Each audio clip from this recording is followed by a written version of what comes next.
Luke chapter 12. In the meantime, when so many thousands of the multitude had gathered together, they trod upon one another. He began to say to his disciples first, "Beware of the leaven of the Pharisees, which is hypocrisy. Nothing is covered up that will not be revealed, or hidden that will not be known. Whatever you have said in the dark shall be heard in the light, and what you have whispered in private rooms shall be proclaimed upon the housetops." Exhortation to fearless confession. I tell you, my friends, do not fear those who kill the body, and after that have no more than they can do, but will warn you whom to fear. Fear him who, after he is killed, has power to cast into hell. Yes, I tell you, fear him. And not 5 sparrows sold for 2 pennies, and not one of them is forgotten before God. Why? Even the hairs of your head are all numbered. Fear not, you are more value than many sparrows. And I tell you, everyone who acknowledges me before men, the Son of Man will also acknowledge before the angels of God. But he who denies me before men will be denied before the angels of God. And everyone who speaks a word against the Son of Man will be forgiven.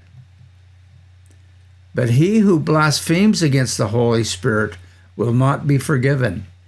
And when they bring you before the synagogues and the rulers and the authorities, do not be anxious how or what you are to answer or what you are to say, for the Holy Spirit will teach you in that very hour what you ought to say. The parable of the rich fool. One of the multitude said to him, "Teacher, did my brother divide the inheritance with me?" But he said to him, "Man, who made me a judge or older over you?" And he said to them, "Take heed and beware of all the covetousness, for a man's life does not consist in the abundance of his possessions." And he told them the parable, saying, "The land of a rich man brought forth plentifully, and he thought to himself, 'What shall I do? For I have nowhere to store my crops.' And he said, 'I will do this. I will put down my barns and build larger ones, and there I will store all my grain and my goods. And I will say to my soul, Soul, you have ample goods laid up for many years. Take your ease, eat, drink, be merry.' But God said to him, 'Fool, this night your soul is required of you, and the things you have prepared, whose will they be?' So he who lays up treasure for himself and is not rich toward God. Do not worry." And he said to his disciples, "Therefore I tell you, do not be anxious about your life, what you shall eat, nor about your body, what you shall put on. For life is more than food, and the body more than clothing."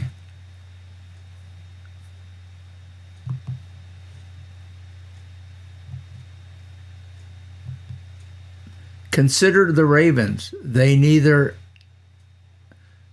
sow nor reap. They have neither storehouse nor barn, and yet God feeds them. Of how much more value are you than the birds? And whom of you, by being anxious, can add a cubit to his span of life? If then you are not able to do as small a thing as that, why are you anxious about the rest? Consider the lilies, how they grow. They neither toil nor spin. Yet I tell you, even Solomon, in all his glory, was not arrayed by one of these. But if God so clothes the grass, which is alive in the field today and tomorrow is thrown into the oven, how much more will he clothe you, O men of little faith? And do not seek what you are to eat and what you are to drink, nor be of anxious mind. For all the nations of the world seek these things, and you, Father, knows that you need them. And instead, seek his kingdom, and these things shall be yours as well. Fear not, little flock, for this is your Father's good pleasure to give you the kingdom. Sell your possessions, give alms, provide yourselves with purses that do not grow old, with a treasure in the heavens that does not fail, where no thief approaches and no moth destroys.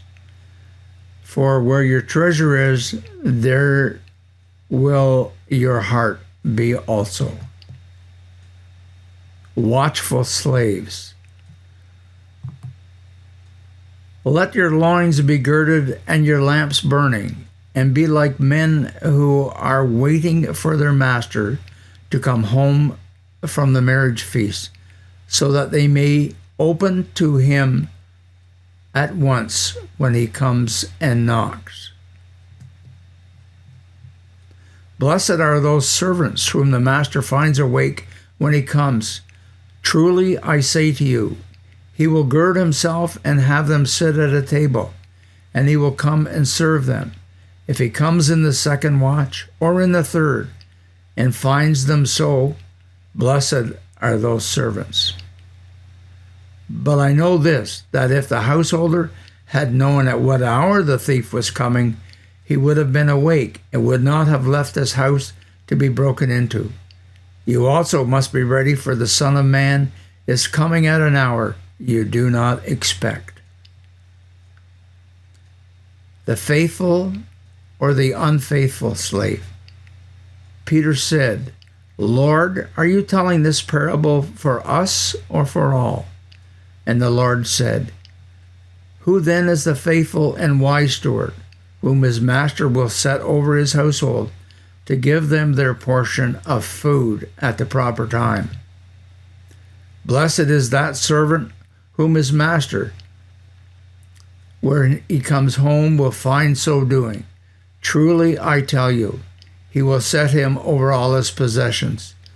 But if the servant says to himself, My master is delayed in coming, and begins to beat the manservants and the maidservants, and to eat and drink and get drunk, the master of that servant will come on a day when he does not expect him, and an hour that he does not know, and will punish him and put him with the unfaithful. And the servant who knew his master's will, but did not make ready or act accordingly to his will, shall receive a severe beating. But he who did not know and did what deserved a beating shall receive the light beating. Everyone to whom much is given, of him much will be required, and of him to whom men commit much they will demand the more. Jesus, the cause of division. I came to cast fire upon earth, and would that it were already kindled. I have a baptism to be baptized with, and how I am constrained until it is accomplished. Do you think that I have come to give peace on earth? No, I tell you, but rather division. For henceforth in one house there will be 5 divided, 3 against 2, and 2 against 3. They will be divided, father against son, and son against father, mother against daughter, and daughter against her mother, mother-in-law against her daughter-in-law, and daughter-in-law against her mother-in-law. Interpreting the time, he also said to the multitudes, When you see a cloud rising in the west, you say at once, A shower is coming. And so it happens. And when you see the south wind blowing, you say, there will be scorching heat, and it happens. You hypocrites, you know how to interpret the appearance of earth and sky, but why do you not know how to interpret the present time? Settling with your opponent. And why do you not judge for yourselves what is right? As you go with your accuser before the magistrate, make an effort to settle with him on the way, lest he drag you to the judge, and the judge hand you over to the officer, and the officer put you in prison. I tell you, you will never get out till you have paid the very last copper.